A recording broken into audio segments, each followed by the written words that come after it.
Berlatar di sebuah pulau pengasingan yang menjadi tempat terakhir bagi para terpidana kasus berat, cerita diawali dengan memperlihatkan seorang bocah bernama Jin yang sedang dikejar oleh sekelompok tahanan pulau layaknya hewan buruan. Tepat ketika Jin tertangkap, datanglah sebiji anak panah menghantam si tahanan yang ternyata itu adalah ibunya Jin bernama Mali, di mana si ibu langsung membawa anaknya pergi untuk mencari tempat aman, tetapi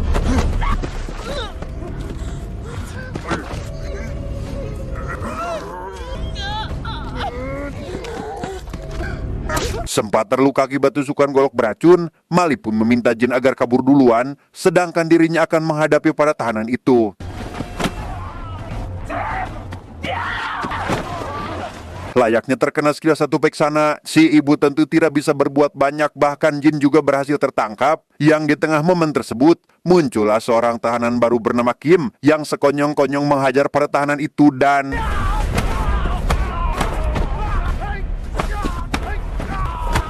ya, entah apa latar belakang Kim dan apa riwayat kejahatannya, ia bisa dengan mudah mengalahkan para tahanan meski kedua tangannya masih dalam kondisi terikat. Beres dengan itu, Kim pun menghampiri satu lagi tahanan yang akan menghabisi Mali demi menyelamatkannya.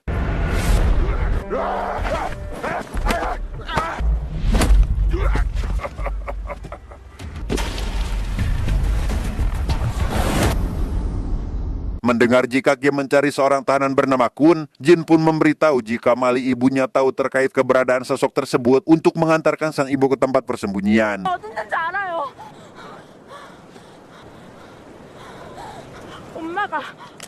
엄마가 알아요.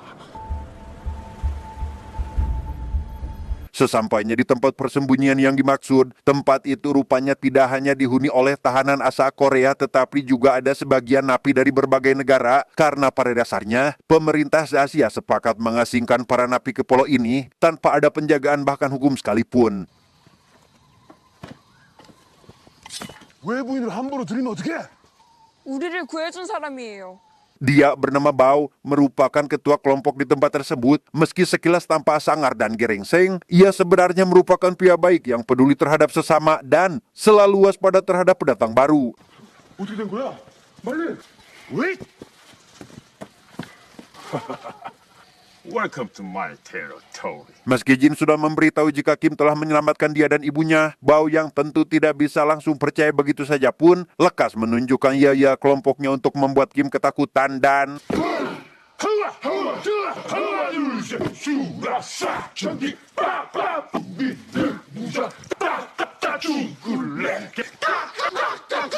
setelah Bao menunjukkan ya-yanya, ia pun menemui seorang kakek bernama Ipa yang merupakan penghuni lama di pulau tersebut. Meski sedikit mengalami gangguan mental, ia ahli dalam mengobati berbagai racun sehingga perannya di sana sangat penting bagi kelompok kecil ini. 내가 또 잠시 정신이 나갔다 왔구만.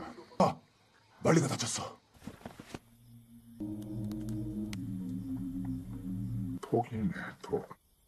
Singkat cerita, malam pun poek. Karena Bao penasaran kenapa Mali bisa sampai seperti itu, Jin pun memberitahu jika tadi siang dirinya dikejar oleh sekelompok anak buah Kun, di mana Jin awalnya ingin balas dendam atas kematian sang ayah yang tewas dihabisi oleh si Kun tersebut.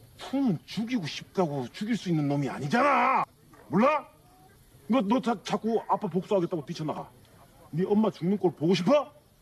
말리가 시체 돼가지고. Bukan itu saja, Jin juga memberitahu terkait Kim yang saat ini sedang mencari keberadaan Kun, sehingga Bao yang tahu jika Kun merupakan sosok tahanan berbahaya pun lekas bertanya terkait alasan kenapa Kim mencari keberadaannya. Look at this motherfucker. 군을 찾아요. Why you looking for Kun? Come on, speak to me. Saat para napi sedang beraktivitas itulah, Kim kembali ditemui oleh Bao yang masih saja memberikan pertanyaan serupa, yaitu tentang apa alasannya mencari Kun. Yang di sana, ia diingatkan untuk agar jangan berani macam-macam terhadap sosok tersebut, karena Kun merupakan napi paling berbahaya di pulau ini. 반나절도 버티기 힘들어. 군 그 새끼 부하들이 우리 잡아 죽이려고 득실득실해. 애들이 제일 좋아하는 게 뭔지 아냐? Bagi kelompok kecil seperti yang dimiliki oleh Bao, pulau ini sama hanya dengan neraka karena mereka diburu oleh kelompok Kun. Selama beberapa tahun terakhir, Bao dan kelompoknya memilih bersembunyi di balik gua ini karena yang lebih penting bagi mereka adalah bertahan hidup. 이런 씨발 물구덩이 살아남는 게 중요한 거야. 살아남는 게. 죽여줄까? Keesokan paginya saat Mali sembuh dari racun, Kim langsung dihampiri oleh wanita tersebut yang ternyata mengenalnya karena ternyata Kim adalah penyebab keluarga Mali berada di pulau ini. 내가 말한 그 개새끼. Disinilah kita akhirnya akan mengetahui latar belakang Kim yang sebenarnya. Ia merupakan mantan detektif di kepolisian yang sengaja melakukan kejahatan berat demi bisa datang ke pulau ini, yang tujuannya adalah untuk balas dendam terhadap sosok Kun yang telah menghabisi keluarganya. 네가 여길 왜 왔어? 군이 있는 곳이나 말해. 그럼 사라질 테니까. 나가서 큰 화산 따라가 봐. Karena keberadaannya di sana tidak diterima oleh Mali, Kim pun memilih pergi setelah sedikit mendapat informasi terkait di mana Kun berada. Beberapa meter menempuh perjalanan, ia yang baru sadar jika sedari tadi jin membuntutinya pun terpaksa harus membawa serta bocah tersebut. 아저씨, 저도 길을 알아요. 지름길 알아요, 지름길. Dalam perjalanan itulah, Jin bercerita terkait Kun selaku tahanan paling kejam di pulau ini. Di hari pertamanya datang, Kun menghabisi beberapa napi tanpa alasan yang jelas, di mana salah satu korbannya adalah ayah kandung dari si Jin ini.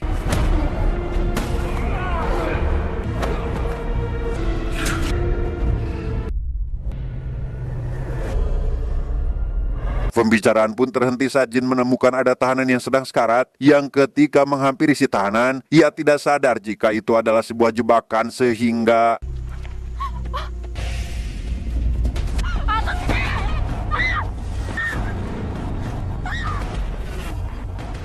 dan ya, Jin pun diculik oleh dua tahanan yang merupakan anak buah Kun. Menyadari hal itu, Kim pun memutuskan pergi untuk menyelamatkannya karena tidak ingin apa yang menimpa anaknya di masa lalu juga dialami oleh bocah tersebut.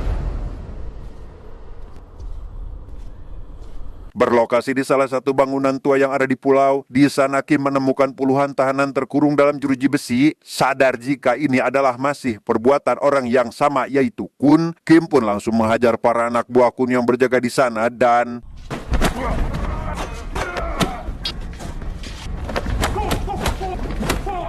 beres dengan para penjaga, Kim lekas menyusuri lorong ruangan dan mendapati ada lebih banyak anak buah Kun. Melihat kebiadaban mereka, hal itu jelas membuat Kim semakin geram ingin memberikan pelajaran sehingga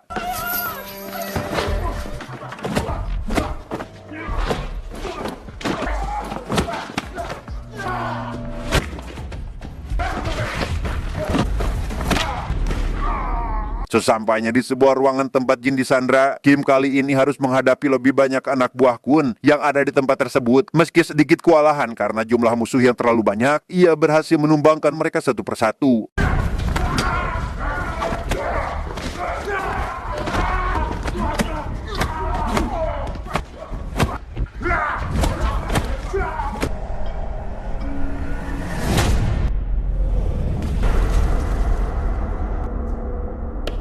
Tersisa satu anak buah Kun yang berbadan tinggi besar. Jin yang curiga jika akan kalah dari tahanan itu pun lekas mengeluarkan sebilah pisau untuk sebagai antisipasi, tetapi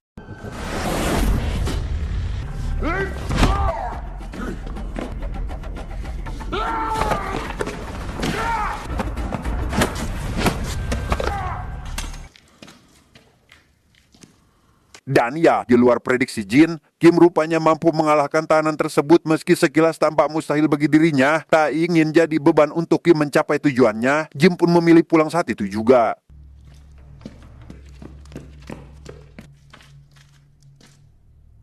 Tepat setelah Jin pergi itulah, Kim lekas menginterogasi salah satu tahanan untuk menanyakan di mana Kun berada, di mana ia nyaris terluka oleh salah satu anak buah Kun jika saja Mali dan rombongannya tidak datang. Tujuan Mali CS datang ke sana bukan semata-mata untuk membantu Kim, melainkan mencari keberadaan Jin yang pergi tanpa sepengetahuannya. Mendengar jika Jin baru saja meninggalkan tempat ini, Mali pun mengancam akan menghabisi Kim jika hal buruk sampai menimpa anak kesayangannya. 진 어딨냐고 이 새끼야! She's gone. She went outside. 진한테 무슨 일 생기면 죽여버린다. Tanpa Kim sadari, saat ini ada salah satu tahanan yang berhasil selamat dan pergi menemui Kun untuk melaporkan perbuatannya. Mendengar nama Kim, hal itu membuat Kun kesal sendiri dan lekas menghabisi si tahanan untuk sekedar meluapkan kekesalannya.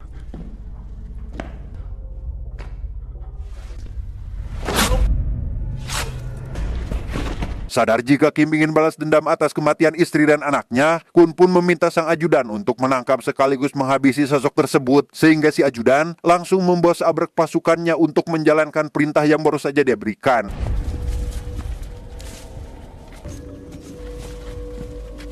Belum jauh meninggalkan lokasi, salah satu anak buah Kun yang bernama kita panggil saja Yuli ini pun malah menemukan keberadaan jin dan berniat akan menghabisinya, tetapi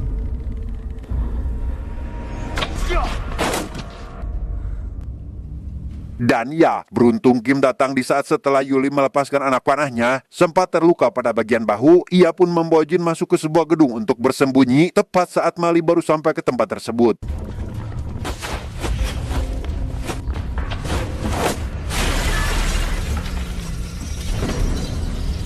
Sementara Kim mencari tempat aman untuk bersembunyi, Mali sendiri mulai mengincar sebagian rekan Yuli yang berada di luar dan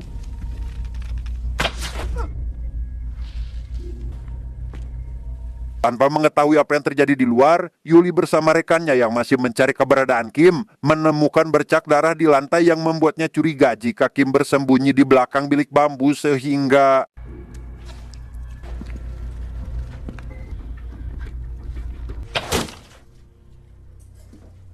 dan ya, Kim pun terkena anak panah tepat di bagian punggung. Meski kesakitan, ia meminta jin untuk jangan bersuara agar keberadaan mereka tidak ketahuan.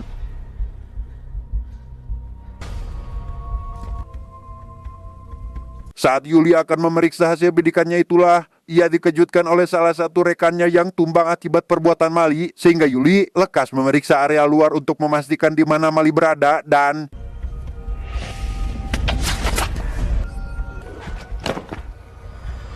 ya, Yuli pun berhasil selamat setelah menjadikan tubuh rekannya sebagai tameng. Setelah sempat saling tatap-tatapan satu sama lain, ia yang curiga Mali bersembunyi di balik toren pun langsung melepaskan satu anak panah untuk menghabisinya, tetapi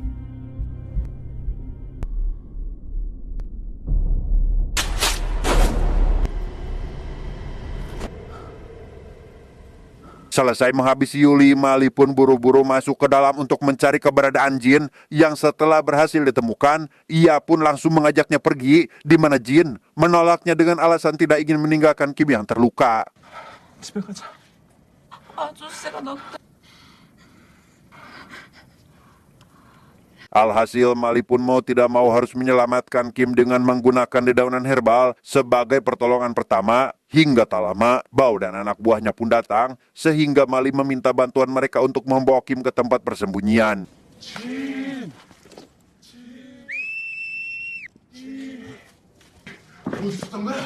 이 아저씨 살리면 안 돼? 데려가자. 아이씨, 오케이. Masalah pun muncul saat si ajudan dan anak buahnya mulai menyisir area itu. Pada situasi seperti ini, Mali pun memohon agar Bao dan satu anak buahnya mau mengalihkan perhatian, sedangkan dia dan sisanya akan pergi duluan melalui jalur belakang.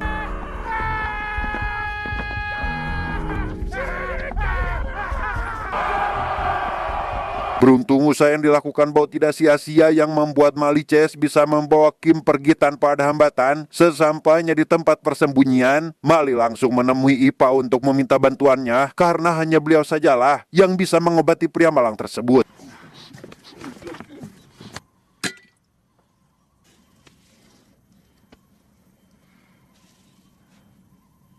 Saat mengecek kondisi Kim itulah, Ipa menjelaskan jika Kim masih bisa terselamatkan karena anak panahnya tidak mengenai titik paling vital. Tapi meski begitu, pemulihannya akan membutuhkan waktu cukup lama. 내려. Sementara Mali mulai merebus tanaman herbal sesuai perintah Ipa, Bao dan satu anak buahnya sendiri kini masih sedang bersembunyi dari kelompok si ajudan. Saat mengira mereka sudah aman, Bao malah menginjak jebakan yang dibuat oleh kelompok si ajudan sehingga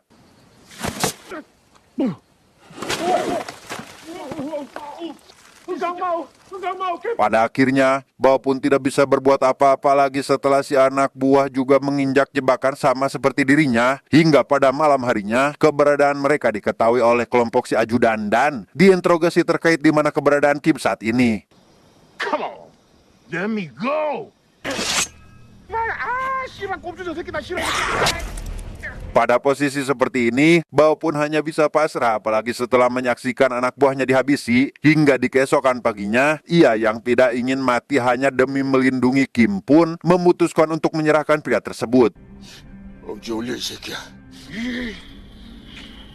Tanpa Bao sadari, si ajudan ternyata sedari tadi membuntutinya yang membuat lokasi persembunyian kelompoknya kini diketahui. Tak ingin membahayakan nyawa anak buahnya, Bao pun segera meminta Mali agar mau menyerahkan Kim demi keselamatan semua orang.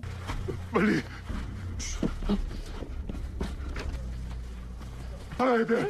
짭새 넘기자고 빨리 데리고 와. Karena Mali menolak permintaan Bao, si ajudan pun langsung mengerahkan semua anak buahnya untuk melakukan pembantaian dan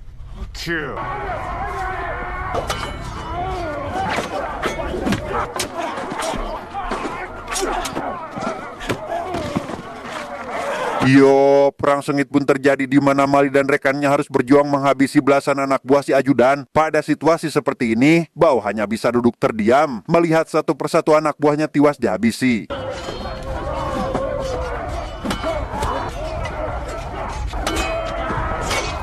Meski begitu, Bao yang awalnya tidak mau melawan kelompok si ajudan pun akhirnya ikut berjuang setelah melihat Mali kewalahan, tetapi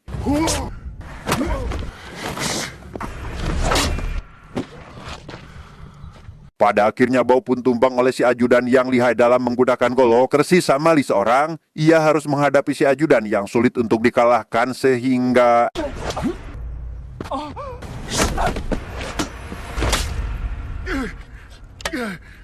beruntung Mali berhasil selamat setelah Bao menjadikan tubuhnya sebagai tameng, di mana jin yang sedari tadi bersembunyi pun memutuskan keluar bermaksud ingin melindungi ibunya sampai akhirnya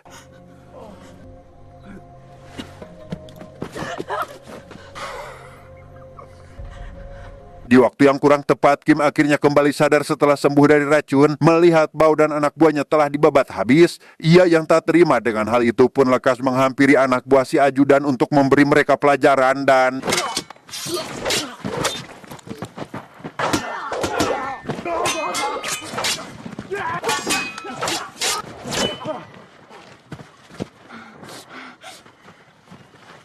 selesai menumbangkan para kroco, Kim pun harus menghabisi si ajudan dan satu rekannya yang lihai dalam menggunakan 2 buah golok sebagai senjata sampai akhirnya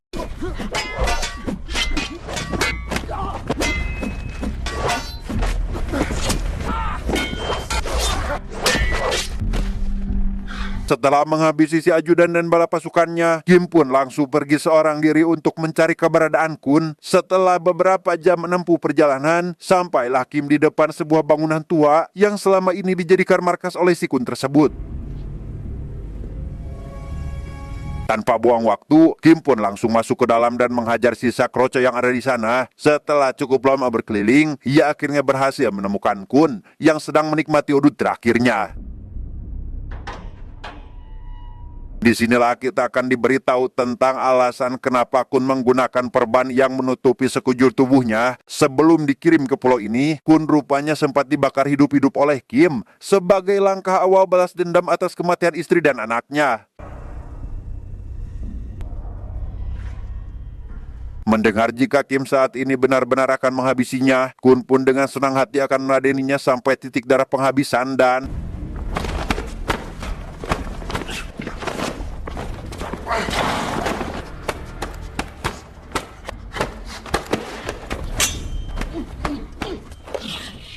ya, pertarungan pun berlangsung alot karena Kun menggunakan pisau sebagai senjata, yang mana hal itu membuat Kim cukup kesulitan dan harus berhati-hati dalam menghadapinya.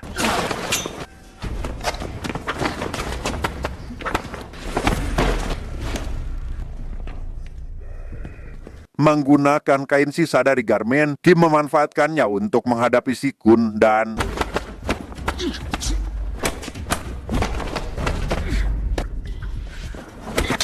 setelah berhasil melepaskan pisau dari genggaman tangan Kun, Kim pun kali ini harus terlibat pertarungan dengan hanya bermodal tangan kosong sampai akhirnya